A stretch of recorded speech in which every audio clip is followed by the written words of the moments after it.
তিতিক্ষা দাস এবং সোলাঙ্কি রয় দুজনই বাংলা টেলিভিশনের খুবই জনপ্রিয় অভিনেত্রী। সোলাঙ্কি রয়কে বেশ কয়েকটি জনপ্রিয় ধারাবাহিকে দেখা গিয়েছিল। ইচ্ছে নদী, প্রথমা কাদম্বিনী, গাঁটছড়া সহ আরও বেশ কয়েকটি জনপ্রিয় ধারাবাহিকে অভিনয় করেছেন তিনি। গাঁটছড়া শেষ হওয়ার পর তাকে আর কোনো ধারাবাহিকে দেখা যায়নি। তবে কয়েকদিন আগে শোনা গিয়েছিল জলসার আপকামিং নতুন ধারাবাহিকে দেখা যাবে তাকে। তবে এখনো পর্যন্ত দেখা যায়নি। অন্যদিকে জনপ্রিয় অভিনেত্রী তিতিক্ষা দাস, তাকেও বেশ কয়েকটি জনপ্রিয় ধারাবাহিকে দেখা গিয়েছিল। দত্ত অ্যান্ড বৌমা, ইচ্ছে পুতুল এবং শেষ দুই শালিকে দেখা গিয়েছিল। প্রায় ৩ মাস হয়েছে শেষ হয়েছে দুই শালিক। দুই শালিক শেষ হওয়ার পর তাকে আর কোনো ধারাবাহিকে দেখা যায়নি।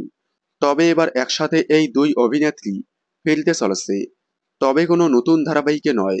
সান বাংলার জনপ্রিয় ধারাবাহিক ভিডিও বৌমা, এই ধারাবাহিকের একটি মহা এপিসোডে গেস্ট হিসেবে দেখা যাবে সোলাঙ্কি রয় এবং তিতিক্ষা দাসকে। খুব শীঘ্রই সান বাংলার পর্দায় সম্প্রচার হতে চলেছে এই মহা এপিসোডটি।